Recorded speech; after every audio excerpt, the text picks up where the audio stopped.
रागी किंबा मांडिया किंबा मिलेट्स। तो यही रागीर ना शुणिला माने पिला माने खाइबा तो दूरर कथा नाक टेकिबा आरंभ कर दे थांती। एई मांडियार केक एते टेस्टी बनिबो आउ एते हेल्दी बनिबो बिना अंडारे बनेबा।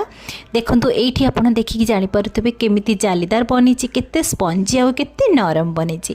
तो तार भागमाप सहित मु केमिति बनैची आपण मानक सहित शेयर करिवि। बिना अंडारे देखिबे बहुत ही टेस्टी बनिबो आउ बहुत ही हेल्दी बनिबो। एई भली भाबरे रागीर केक बनैकी देबे पिला जमा भी जानि परिबिनी, खुशी खुशी रे मागी मागी खाइबे। तो चलंतु प्रथमे एठी मु गोटे बाउल नेजी, सेथिरे हाफ कप फ्रेश दही नेजी, से हाफ टी स्पून खाइबा सोडा प्रथमे ऐड करबा। दही सहित प्रथमे आमे खाइबा सोडा को निश्चित भाव में ऐड करबा, काहेकि आमको अंडा भली केक रो टेक्सचर दरकार। जेहेतु आमे अंडा ऐड करूना दही ये ऐड करूचंती, तो दही को भल से एक्टिव करबा पई आउ टिके स्पंजी करबा पई एठी खाइबा सोडाटा निहाती दरकार। तो एई भली भाव में 1 ରୁ 2 मिनिट पर्यंत फेंटिबे। देखंतु एमती पूरे फेण फेण भली हेई जिवो, जेमिति जानिबे हमर दहीटी परफेक्ट हमर एक्टिव हो जाइए।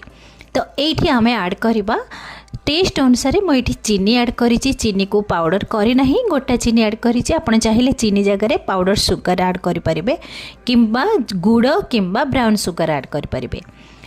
तो चीनी ऐड कर सारापर मुझे 1/4 कप नहीं रिफाइन तेल मात्र 4-5 चामच बोधे मेजरमेंट हम, किंबा आप मेल्टेड घी किंबा बटर नहीं पारे। एबे चीनी तेल सहित दही को भल से मिसई नबा। तो देखिए क्रीमी क्रीमी टेक्सचर है आसो, बहुत सुंदर भाव में देखा आप जानी पारिबे। तो परफेक्ट मिक्स हो सारापर ये मुझे हाफ कप पाखापाखि गरम क्षीर दही आउ खाइबा सोडा सहित आम ये उषुम उषुम क्षीर ये ऐड करिसेंती, किंबा आपण जदि क्षीर पसंद करूना उषुम उषुम पानी मध्य ये ऐड करें। तो सब जिनस को भल से 2 ରୁ 3 मिनिट पर्यंत फेंटी नेबे। यही गरम क्षीर भितर चीनीटी भी मेल्ट हो, जमा चीनी पाउडर भी दरकार भी पड़ो। ये आम एसेंस 1 चामच ऐड करिसेंती, आपण मन पसंद रे जेकोसी एसेंस मध्य ऐड करें। एसेंस ऐड कर सारापर 1 ରୁ 2 मिनिट पर्यंत भल से फेंटी देबे। तापर मुझे गोटे जालीटे रखी, से 2/3 कप मापरे मुझे मांडिया चूना, सेम कप्रे मापरे मुझे अटा। जेहेतु मांडिया चूनार ग्लूटेन फ्री थाए, तो से आमको अटा से ऐड करेंगे, किंबा सुजी ऐड करें, किंबा मैदा ऐड करें। ये आम 1 टीस्पून फुल मापरे बेकिंग पाउडर नबा। प्रथमे आम दही रे half teaspoon baking soda add करथिले, तो 1 टीस्पून बेकिंग पाउडर सहित 2 टीस्पून आम नहीं कॉर्नफ्लोर। कॉर्नफ्लोर निश्चित भाव में ऐड करेंगे, कहीं जेहेतु आम अंडारे बनौना, तो सेमती सेम टेक्सचर सेमती जालीदार बनवाई ये कॉर्नफ्लोर निहाती भाव में ऐड करेंगे। तो एबे आम भल से छांकी सारा पर आमे बैटर को एमती धीरे धीरे एमती मिक्स करेंगे। एथिरे आउ एक्स्ट्रा क्षीर किंबा पानी किछि भी दरकार पड़ोनी, परफेक्ट मेजरमेंट रे ही परफेक्ट भी बनबो। एई भली भाबरे हल्का हल्का मिसेबे। केक बैटर मिसेला बेले ना अधिक मिसेबे ना अल्प मिसेबे। तो बेसी मिसेले भी केक टी भी भल बनबनी, आउ अल्प मिसेले भी केक टी भी भल बनबनी। तो से आम गोटे चुटकी लुण देकी एमती स्पैचुला को राउंड फोल्ड करके एमती बैटर को मिसेबे।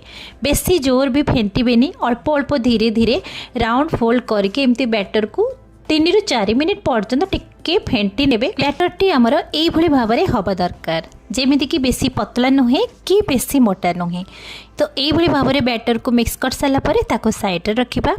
एठी आमे केक बनैबा पे मो एठी गोटे छोटो केक टिन नेजी, सेथिरे किछि रिफाइन तेल ब्रश रे लगे नबा, आउ सेथिरे आमे बटर पेपर लगे दबा, जोथि पे कि केक टी इजी रे बाहरी आसीबो, तळे बे किछि लागिबोनी कि पोड़िबोनी।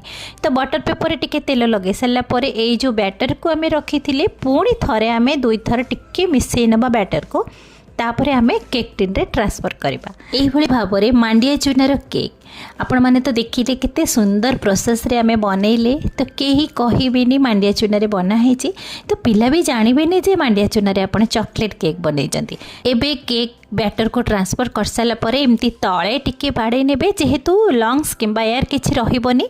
तो एठी मो चेरी सहित किछि टूटी फूटी गार्निशिंग करि नउछि। आपण चाहिले ड्राई फ्रूट्स मध्ये एठी किछि गार्निशिंग करि परिबे, किंबा सेमिति सिंपल भी आपण बनै परिबे। तो ये भाव में चॉकलेट आमर मांडिया केक रो बैटर बनिक रेडी हो गला। तो ये केक टी आमे बनैबा कढ़ई रे। जदि आपनक पाखरे किछि बड़ जिनस किछि नाही किंबा माइक्रोवेव नाही, तो ये गैस रे आमे कढ़ई रे मध्य एक केक बनै परिबा।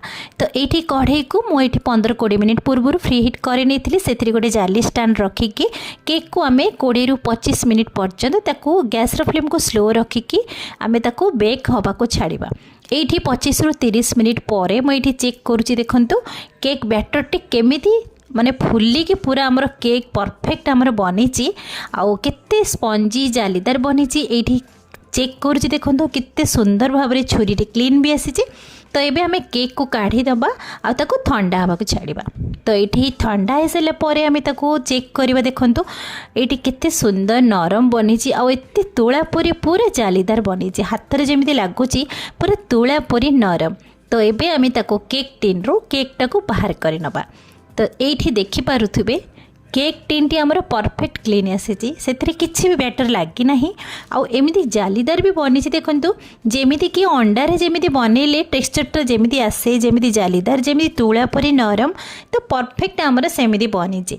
जेहेतु आमे मांडिया दही सेथरे अटा किछि ऐड करिसेंती आ आमे अंडा रो टेक्सचर पई एठी आमे जो कॉर्नफ्लोर ऐड करिथिले ना तार रिजल्ट होची एई भली भाव रे केक बनिबो। तो एठी आमे केक को काटिकी मु देखौची देखंतु काटिला बेले भी आप देखिए जानीपे केते स्मूथ रे छुरी कटि जाऊे। तो ये जालीदार बनी आ भीतर टेक्सचर टाक देखो केमिति परफेक्ट आमर जालीदार बनी। 2/3 कप रे मांडिया चूना आउ अट्टा देखिले आधा केजी पाखापाखि आमर केक टी बनिकी रेडी हो गला। तो मार्केट रे एई केक किनिले तो निश्चित भाव में 600-700 टंकार कम हेनी। तो ये भाव में मांडिया चूनार केक निश्चित भाव में ट्राए करंतु। जदि हेल्दी आहुरी बनैबा को चाहूचंती चीनी जगह रे आपण गुड़ मध्य ऐड करि परिबे। एमिति हेल्दी मांडिया चूनार केक किंबा जे कोनोसी केक घरे बनांतु पिलां को खुआंतु और समस्ते खांतु एंजॉय करंतु। मार्केट रो केमिकल जिनस दूरे रुहन। रेसिपी जदि आपण मानक पसंद आसुची बिंदुरोसी चैनल को सब्सक्राइब करनियंतु छोटिया लाइक टी करंतु आ पाखरे बेल आइकन को प्रेस करनियंतु जोथि पई कि मो वीडियो रो नोटिफिकेशन आपनक पाखरे पहुंची परिबो। पुणी देखा हबो नुवा वीडियो रे से पर्यंत नमस्कार।